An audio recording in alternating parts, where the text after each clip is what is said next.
ఈరోజు ఒక big breaking news ఏంటంటే, మధ్యప్రదేశ్‌లో కోల్డ్ రిఫ్ అనే దగ్గుమందు కఫ్ సిరప్ తాగడం వల్ల 9 మంది చిన్నపిల్లలు చనిపోయారని. Not only in Madhya Pradesh, even in Chennai and Uttar Pradesh, in some other states also children deaths was happened only because of while taking this cough syrup. అసల పుట్టగొడుగుల్లా పట్టుకొస్తున్న చిన్న చిన్న ఫార్మాస్యూటికల్ కంపెనీస్ అనే పేరుతో ఎక్కడ పెడితే అక్కడ బ్యాచ్‌లు ఏయించుకొని వస్తున్న బ్యాచ్ ఒకటి.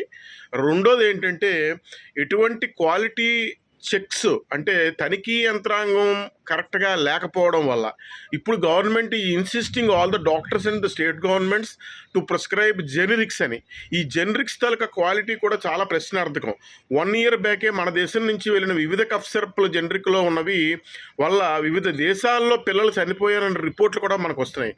తనిఖీ యంత్రాంగం కరెక్ట్‌గా లేకుండా పబ్లిక్ సెక్టర్ ఫార్మాస్యూటికల్ కంపెనీస్‌ని నెగ్లెక్ట్ చేయడం ద్వారా జెనరిక్స్ అనే పేరుతో ప్రజలందరినీ తక్కువ ధరకు మందులు వస్తాయనే ఒక భ్రమలో కేంద్ర ప్రభుత్వం ముఖ్యంగా అందరి మీద జన ఔషధి అనే పేరుతో రకరకాల విన్యాసాలు చేస్తుంది.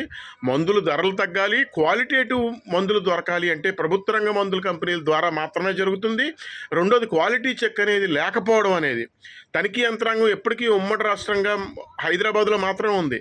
క్వాలిటీ చెక్స్ చూడండి, హైదరాబాద్కి విజయవాడకి పేరుకు మాత్రం ఉంది, కానీ ఒక తనిఖీ యంత్రాంగం అనేది రాష్ట్రాల్లో 4-5 చోట్ల ఉండడం ద్వారా ర్యాండమ్గా మాత్రమే చెక్ చేస్తూ ఉంటారు. ప్రతి బ్యాచ్ని చెక్ చేసే యంత్రాంగం అనే తనిఖీ యంత్రాంగం ఉండాలి.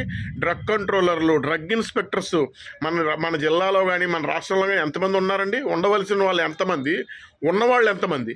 వీటిని ఫిల్ చేయకుండా, తనిఖీ యంత్రాంగం పటిష్టం చేయకుండా ఇలాంటి చావుల్ని చిన్న పిల్లల్లో అనవసరంగా ఈ ఫార్మస్యూటికల్ కంపెనీ చిన్న చిన్న కంపెనీల పేరుతో వచ్చిన వాళ్ళు, అదేవిధంగా ప్రభుత్వ వైఫల్యం అనే దీన్ని చెప్పాలి.